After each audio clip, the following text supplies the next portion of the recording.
cómo va a cambiar el paisaje de la zona, totalmente. Donde las palmeras son un símbolo ahí fundamental. Sí, Artigas, la zona del Club de Golf también. Exacto. Eso va a cambiar todo. Exacto, tremendo lo del picudo rojo, ¿eh?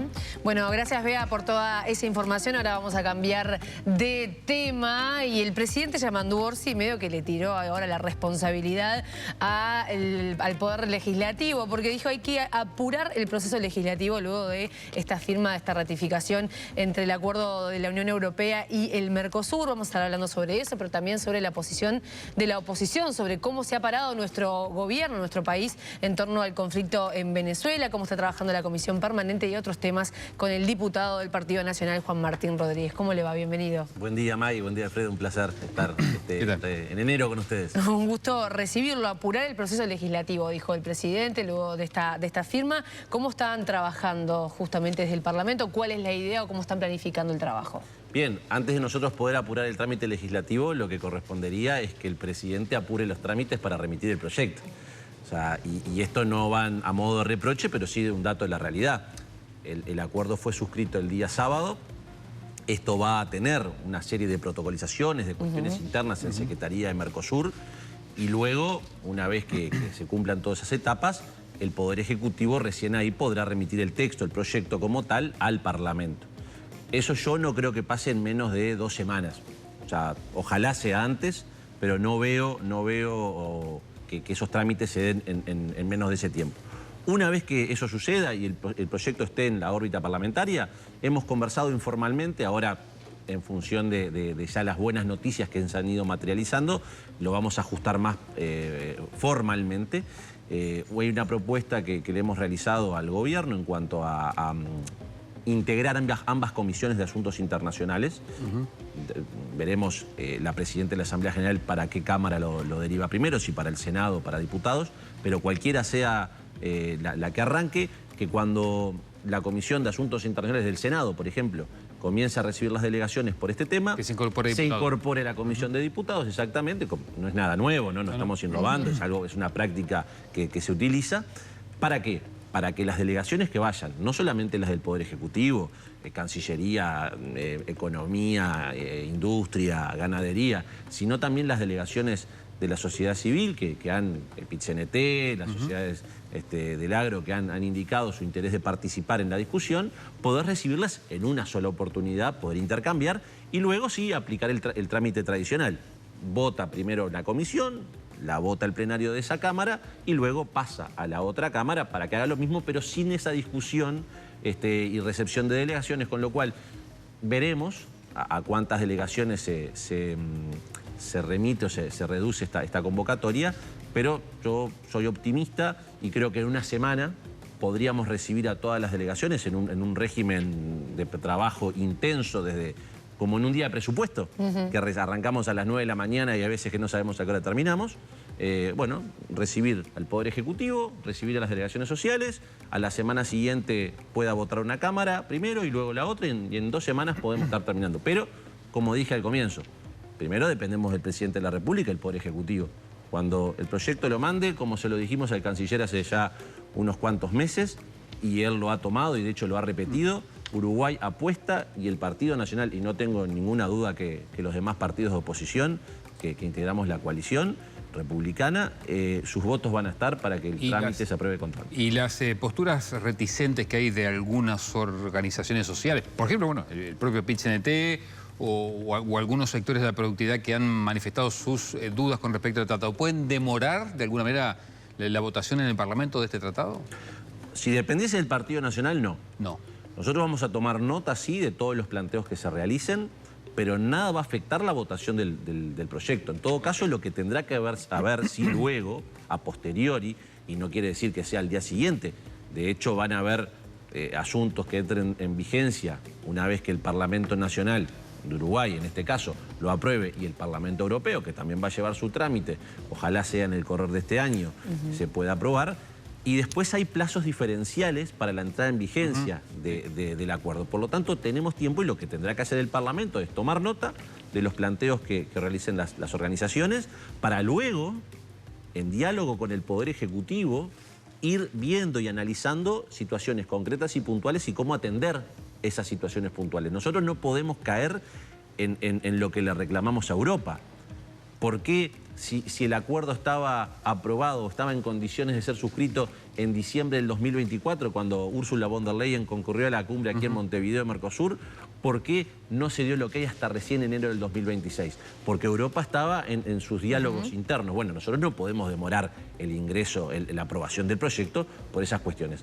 Tendrán que resolverse temas a la interna de Mercosur por las cuotas entre los países, pero a su vez dentro de los países, nosotros con respecto a Uruguay, tendremos que atender situaciones concretas, pero nada puede eso impedir o frenar la aprobación parlamentaria. Sí, es nuestra responsabilidad como parlamentarios tomar nota y luego con el Poder Ejecutivo en ese diálogo permanente para atender las situaciones concretas. Sí, Zuccasi decía, en realidad no hay nada nuevo en este acuerdo, es lo mismo que se negoció en el gobierno anterior, en el anterior y en el anterior, ¿no? ¿Pero hay algún tema puntual que preocupe al Partido Nacional?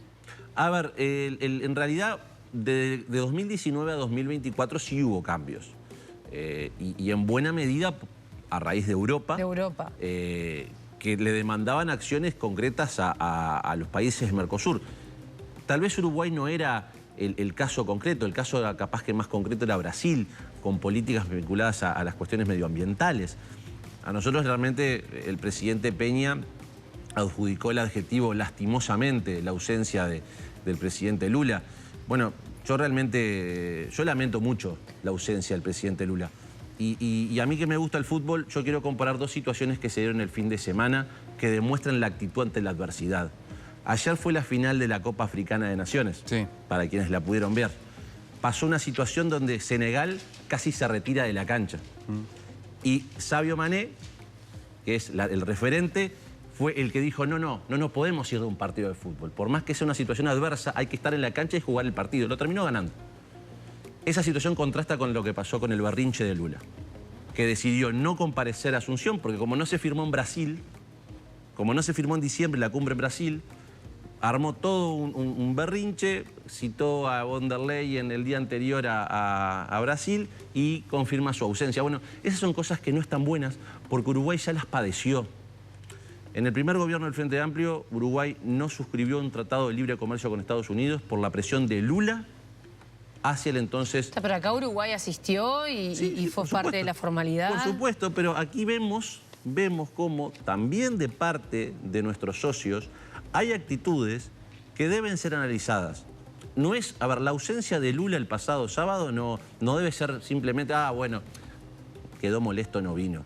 Yo creo que esas actitudes tienen que ser valoradas porque cuando comencemos a negociar, cuando Uruguay comience a negociar con Brasil, con Argentina, con Paraguay, todo el tema de las cuotas, este asunto no puede estar quedado en el olvido, debe estar muy presente. Entonces, claro, desde 2024 hasta ayer, hasta el sábado, naturalmente, estábamos a la espera de Europa. Al Partido Nacional, lo que nosotros vamos a, y a tu pregunta, Maggie, lo que nosotros vamos a atender a partir de los planteos que informalmente se han hecho por parte de las organizaciones gremiales y también asociadas al campo, bueno, las situaciones de los lácteos, también apostamos a que eventualmente los no beneficios o los perjuicios eventualmente que se puedan dar a partir de este acuerdo puedan ser compensados con otros acuerdos que nuestro país viene también trabajando hace varios años, como todo lo que tiene que ver con el Transpacífico, con lo que tiene que ver con China. Por eso es muy importante el viaje del presidente de la República, junto con el canciller y otras autoridades nacionales en los próximos días a China, que bueno, formarán parte seguramente de mañana lo conversaremos formalmente con los colegas del Partido Nacional y del Partido Colorado, previo a la comisión permanente, objeto de una convocatoria al canciller para el mes de febrero. Bueno, justamente a propósito de esto me lleva a preguntarle, el presidente de la República ha dicho que quiere, digamos, construir unidad adentro para exhibirla afuera, pero ustedes, la oposición, o en particular el Partido Nacional, tiene algunas reticencias con algunos posicionamientos que ha tenido el Frente Amplio y el gobierno, por ejemplo, en materia de Venezuela, y van a convocar a Lubetkin. ¿Cree que es posible efectivamente llegar a esa unidad que pregona el presidente de la República desde el Ejecutivo? Nosotros la semana pasada, no la otra, en la última reunión de la Comisión Permanente, planteamos una moción junto con el Partido Colorado, que además fue acompañada, no con la firma porque no integran la Comisión Permanente, pero sí con el respaldo político, por el Partido Independiente y por Cabildo Abierto. Donde en esa moción, esa declaración, condenábamos al régimen de Maduro, al régimen que ya lleva, por lo menos en la era Maduro, 12 años, más de una década, pero también no justificamos de ninguna manera la intervención realizada por Estados Unidos en territorio venezolano. O sea, atendíamos las dos situaciones. Y así se lo planteamos al gobierno. Y es más, se lo dijimos previamente de la sesión y se lo dijimos durante la sesión y se lo dijimos en los cuartos intermedios que tuvimos a fin de tratar de llegar a una posición común. El tema es que desde la bancada del Frente Amplio, quiero separar el gobierno, desde la bancada del Frente Amplio ha sido muy reticente a condenar al régimen de Maduro. Eso fue el miércoles. El jueves el presidente de la República en rueda de prensa en Río Negro admite algo que a mí me llama la atención. Ojo, estoy 100% de acuerdo con el presidente de la República, pero que me llama la atención por lo que sus compañeros se habían negado a afirmar el día anterior, que en Venezuela había un régimen y que las acciones de Estados Unidos solamente serían por buen camino en el caso que se llegue a una transición democrática. Que de lo contrario no habrá servido de nada, pero que la caída del dictador es importante para la región. Bueno, yo con esa posición del presidente de la República la suscribo plenamente. El tema es que dentro del Frente Amplio, dentro del gobierno, conviven dos realidades. Conviven los que no están dispuestos a seguir justificando, respaldando, ni amparando, ni apañando al régimen chavista, y están los que por conveniencia, por comodidad, por compromiso, por identidad ideológica, lo siguen haciendo. Claro, Entonces, perdón, pero al Partido Nacional, ¿o a usted no debería importarle cuál es la posición del gobierno y no del partido? Pero ¿cuál es la posición del gobierno? ¿La que dijo el presidente de la República el jueves en Río Negro? El tema es que el gobierno, esa posición que dijo el jueves el presidente Orsi en Río Negro, no es lo que surge de la aclaración de su expresión el día domingo anterior, ni de la expresión de Cancillería. Usted lo que dice entonces es que el presidente se contradice. No, yo no digo que se contradice, digo que hay posiciones que a mí por lo menos no me terminan de quedar claras. Pero mismas del presidente, porque usted recién decía, el Frente Amplio hay gente que está, bueno, pero eso es un tema de la fuerza política que tendrán que dirimirlo ellos. Pero usted lo que dice entonces es que el gobierno ha tenido posiciones diferentes o antagónicas o con matices durante el proceso. Desde el sábado 3 al jueves 8, si no me quiero equivocar en las fechas, ha habido un acomodamiento en las posiciones. Y a ver, ¿por qué a mí me importa la posición del Frente Amplio? Porque si la pregunta es, Uruguay tiene que tener una posición común, el Partido Nacional como partido dialoga, por supuesto, con el presidente de la República, con el Poder Ejecutivo, pero también dialoga con el partido, la minoría mayor de nuestro sistema, que es el Frente Amplio, que en la Cámara de Senadores tiene mayoría, que en la Comisión Permanente tiene mayoría y aprueba una declaración solo con sus votos, que en la Cámara de Diputados no la tiene y por eso es que no plantea la discusión ahí. O sea, tiene que estar todo atendido. La realidad es que el Poder Ejecutivo, para hablar en términos claros, desde el sábado 3 al jueves 8 de enero ha variado su posición. A mí, yo comparto mucho más la posición del jueves 8, porque entiendo que es más amplia y contempla todas las aristas. Entonces van a llevar a Albertkin a la comisión. Sí, mañana tendremos reunión con los colegas de la coalición, blancos y colorados, formalizaremos este planteo, seguramente además del tema Venezuela, además de tener novedades de todo lo que vincula con el acuerdo Unión Europea, en cuanto a esto que estamos manejando ahora como plazos en el aire, bueno, llevarlos a tierra, decir, bueno, saber cuánto más o menos estima el Poder Ejecutivo. Vamos a hablar también seguramente del viaje a China y de lo que se prevé de ese viaje. Y otro tema que va a estar arriba de la mesa, que ha sido tapa en los últimos días, es el asunto de las visas de uruguayos, visas para inmigrantes de uruguayos en Estados Unidos. Creo que son temas que tienen que estar arriba de la mesa y que desde la Cancillería tendrán que darse respuesta al Parlamento. ¿Usted cree que el tema de las visas tiene que ver con el posicionamiento de Uruguay en torno al tema Venezuela y a plegarse a este comunicado con algunos países digamos, de bloque de izquierda? No, yo no tengo elementos para asegurar eso. Lo que sí lo rechazo y me genera realmente mucha discrepancia es formar parte de una nómina donde hay compatriotas que están siendo víctimas de decisiones, en este caso un gobierno como el de Norteamérica, el de Estados Unidos, que perjudica a compatriotas, amigos, a familiares que están residiendo hace muchos años en Estados Unidos y tal vez hoy se vean impedidos de poder realizar su trámite para obtener lo que le llaman la Green Card. Creo que eso es el problema mayor y en lo que tenemos que focalizarnos. Tenemos que saber qué acciones se han tomado por parte del gobierno uruguayo para que esa situación sea revertida. En la conferencia de prensa del presidente de la República con el embajador de Estados Unidos, lo que no nos enteramos de nada. Vimos titulares, mandamos mensajes. Bueno, a ver, queremos saber eso, en qué se trasunta, qué acciones se tomaron y qué podemos esperar para darle respuesta también, porque si bien luego fue claro o fue clarificándose que no afectaba a los turistas, ni afectaba en el caso de las visas de estudiantes, eso también generó una consternación por parte de muchos compatriotas y de los que están viviendo allá, por supuesto que están muy preocupados. Entonces, queremos dar la respuesta a quienes nos consultan, nos preguntan, y el ámbito entendemos que es el ámbito parlamentario, porque honestamente, ustedes hacen su trabajo como periodistas, pero me parece que un parlamentario no se puede estar tomando conocimiento de las decisiones o de las acciones que toma el gobierno por notas de prensa. En todo caso, el ámbito para saber cuáles son las decisiones, las acciones que se van a seguir adelante es, en este caso, la comisión permanente o en las comisiones parlamentarias correspectivas. Diputado, le quiero preguntar, siempre en enero se da un episodio político importante, sobre todo no solamente por el Partido Nacional, sino porque tiene repercusiones a nivel del sistema político en general. Es la reunión de los herreristas allí en La Paloma.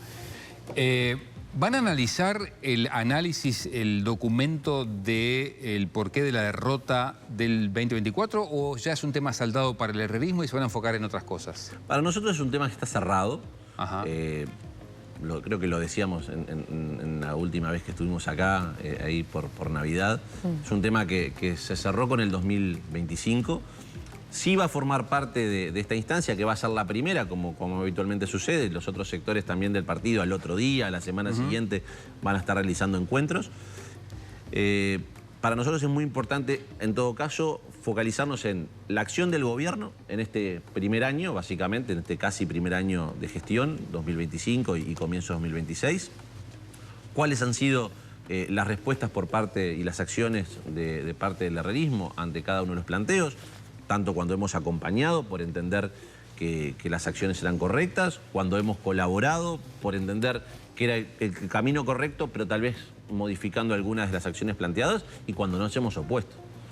Y el claro ejemplo, por ejemplo, está en lo de la caja de profesionales, que contó con el trabajo de la oposición y del herrerismo en particular para llegar a una solución consensuada y que, bueno, en estos días tomamos conocimiento de la decisión del directorio de la Caja, fijándose una partida, una remuneración al menos ilegal. Y mucho más nos llama la atención que el ministro de Economía se sorprenda. Yo creo que si algo no puede el ministro es sorprenderse. En todo caso, lo que tiene que hacer el ministro es decirle a las personas que ha designado con su confianza y que evidentemente le han fallado la confianza, es muchas gracias por los servicios prestados, pero ustedes no pueden seguir. ¿Se lo van a exigir al ministro? Bueno, seguramente forme parte de alguno de los planteos, veremos si eso no sucede. Lamentablemente el ministro de Economía, yo lo entiendo, viene del ámbito privado, los horarios son otros, los tiempos son otros. En la actividad pública y sobre todo cuando se ejerce una responsabilidad de esa envergadura, es 24/7.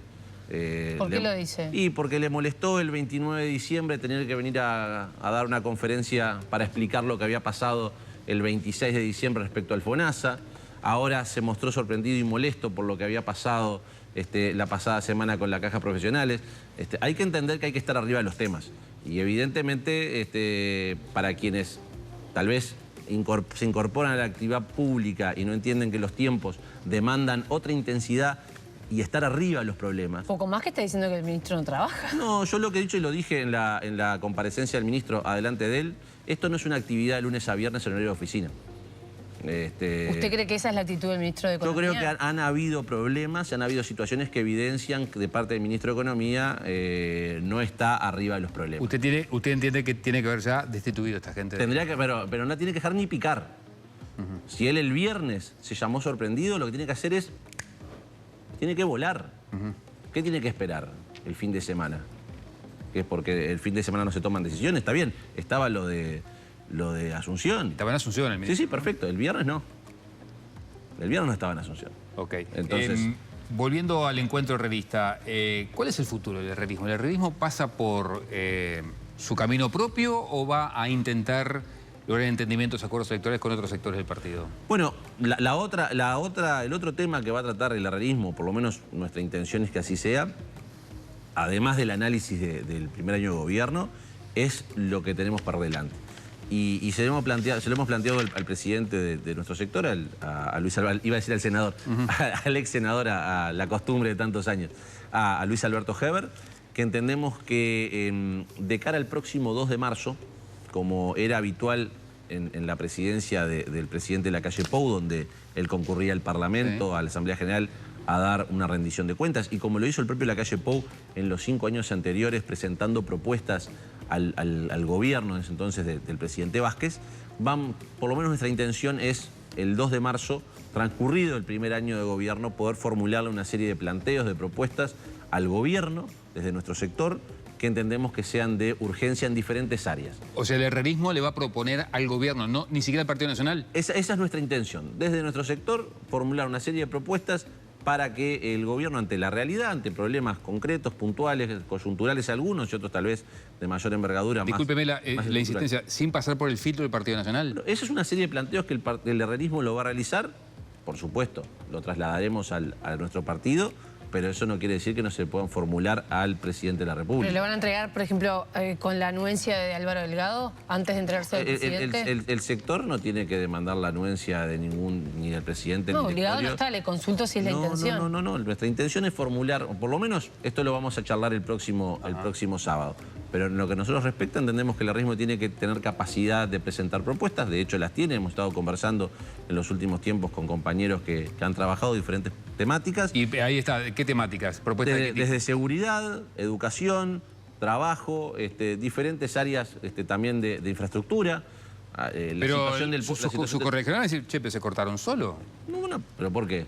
Y bueno, por eso, porque se cortan solo entregando propuestas. El sector es un sector que está muy activo, muy vigente y que tiene capacidad y tiene necesidad de tomar la postura proactiva. Nosotros no tomamos esta actividad como de forma letargada. Entendemos que hay que hacer. Cuando se está en el gobierno, la forma de hacer es llevando adelante acciones de gobierno. Y cuando está en la oposición, por supuesto, es controlar, es oponerse a lo que no está bien, pero también es proponer.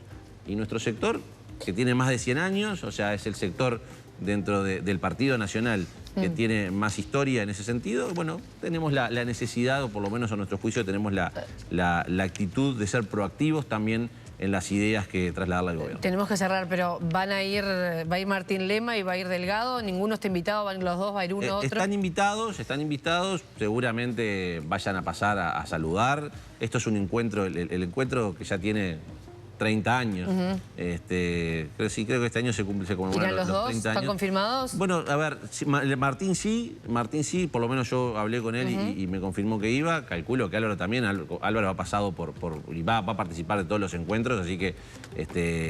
pero repito, es un encuentro más de carácter informal, no es un congreso, con lo cual seguramente concurrirán, pero los protagonistas son los compañeros del herrerismo.